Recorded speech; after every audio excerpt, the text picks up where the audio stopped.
Aqui comigo no estúdio, especialista em gerenciamento de risco, Gustavo Cunha Mello. Prazer recebê-lo aqui para esses esclarecimentos. São duas coisas diferentes, né? Tem o risco de incêndio e tem o risco estrutural.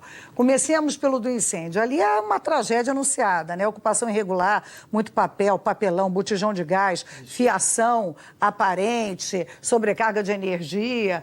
Ali era um enredo prontinho para um desastre. Uma bomba relógio, é exatamente isso.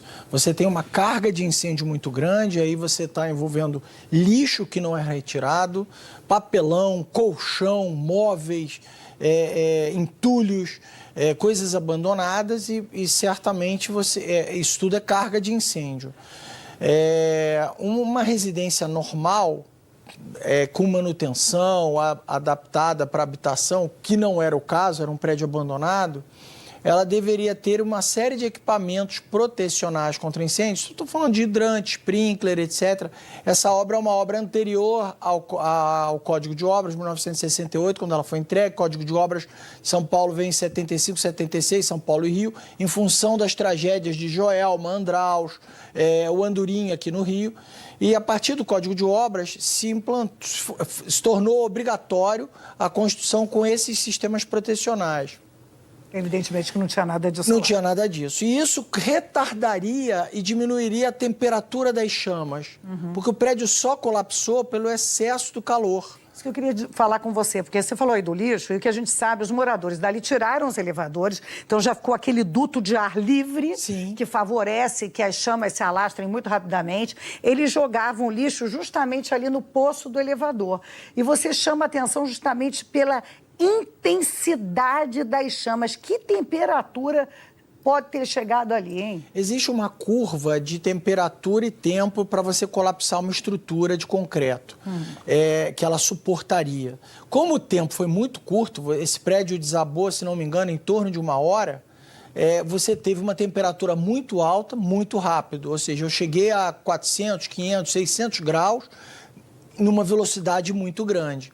E aí você tem a propagação, tanto através do elevador, como você citou muito bem, pelas fachadas, até porque várias janelas tinham sido destruídas, retiradas, não tinha manutenção, prédio abandonado, e a escada, até por ser uma escada anterior ao Código de Obras, não tinha as portas corta-fogos, corta-chamas, e aí a própria escada também serve para propagar o calor, a chama, fumaça, dificulta a evacuação, são escadas antigas. Então, esse tipo de coisa, com certeza, fez a propagação ser muito mais rápida do que o normal, surpreendendo até os bombeiros e chegando ao pior cenário de combate ao incêndio, que é o colapso da estrutura. Não, e é interessante que a gente teve aí duas questões, né? O Ministério Público agora reabriu uma investigação, porque tem o laudo dos bombeiros, que já dizia que a chance de incêndio era enorme, as condições eram absolutamente favoráveis para a propagação das chamas, e teve um laudo da Defesa Civil, que está agora sendo questionado, porque a Defesa Civil dizia que naquele momento não haveria risco estrutural. O Ministério Público vai investigar, não querendo me adiantar a investigação, mesmo sem risco estrutural, devido a essas condições de altas temperaturas. Perfeito. Pode ter havido essa tragédia. O colapso. Sim, são coisas completamente separadas. Eu posso ter uma estrutura... Quando eu faço uma análise de engenharia de estrutura, o engenheiro estará analisando a viga, a coluna, se a ferragem está protegida, por dentro das vigas e das colunas de sustentação, se a fundação do prédio suporta aquele peso, etc. Se as colunas, a fachada, a caixa do elevador, a própria escada, que são elementos estruturantes, que seguram a estrutura, estão adequados àquele peso e àquela estrutura. Então, é uma análise separada da do bombeiro. O bombeiro vai ver a carga de incêndio se tem sistema protecional e se tem como evacuar. São coisas completamente separadas. E a estrutura é, sim, afetada por um incêndio dessa proporção. Então, há que se investigar. Eu não tenho acesso a laudos não tive nesse prédio antes, mas é possível que a Defesa Civil estivesse correta. Quer dizer, não tinha nenhum problema estrutural, mas o tempo de incêndio e a dificuldade do combate danificou a estrutura do edifício. Queria falar um pouquinho sobre o trabalho ali do Sargento Diego, né? Eu posso imaginar, foi o Sargento Diego, se você estiver começando a nos acompanhar, ele estava fazendo de um outro prédio o resgate de um homem que estava nesse prédio em chamas e por muito pouco não conseguiu fazer esse resgate, né? Ele já estava ali nos finalmente, conseguiu passar para o homem um cinto adaptado e, infelizmente, o prédio ruiu antes do resgate. É um trabalho de uma delicadeza sob circunstâncias muito tensas, né, Gustavo? Eu lembro do sargento falando que tinha que falar para a vítima ali pendurada no pé, não olha para baixo, olha para mim. Era tudo adverso ali, né, digamos assim. Ele teve que improvisar e está de parabéns. O que a gente tem a relatar sobre isso é que o Corpo de Bombeiros de São Paulo é um dos melhores corpos de bombeiro do Brasil todo. É referência até na bibliografia. A bibliografia que a gente estuda em gerenciamento de risco, tanto das normas técnicas quanto da bibliografia em si, dos livros que eles publicaram, é uma referência muito boa, são um benchmark, né? São padrões de qualidade muito elevados. Esse bombeiro é um herói, esse Sargento Diego, e ele fez de tudo para salvar aquela vítima, a despeito dele não estar. Naquele momento, não quer dizer que o bombeiro... Isso é muito importante, porque vai ter alguém que vai falar que o bombeiro não tinha equipamento adequado. Naquele momento não tinha equipamento adequado. Ele teve que correr... Questão de instantes. Por 30 segundos ele não salvou a vida do rapaz. Por 30 segundos. E foi o que... E ele teve iniciativa, e ele tentou. Algo óbvio que teria uma escada, um outro sistema, mas demoraria para chegar. E talvez não desse tempo dado ao calor das chamas. E aí muita gente se pergunta, por que não está começando agora a procurar as vítimas debaixo daqueles escombros todos? Tudo tem seu tempo, né? Tem todo um protocolo.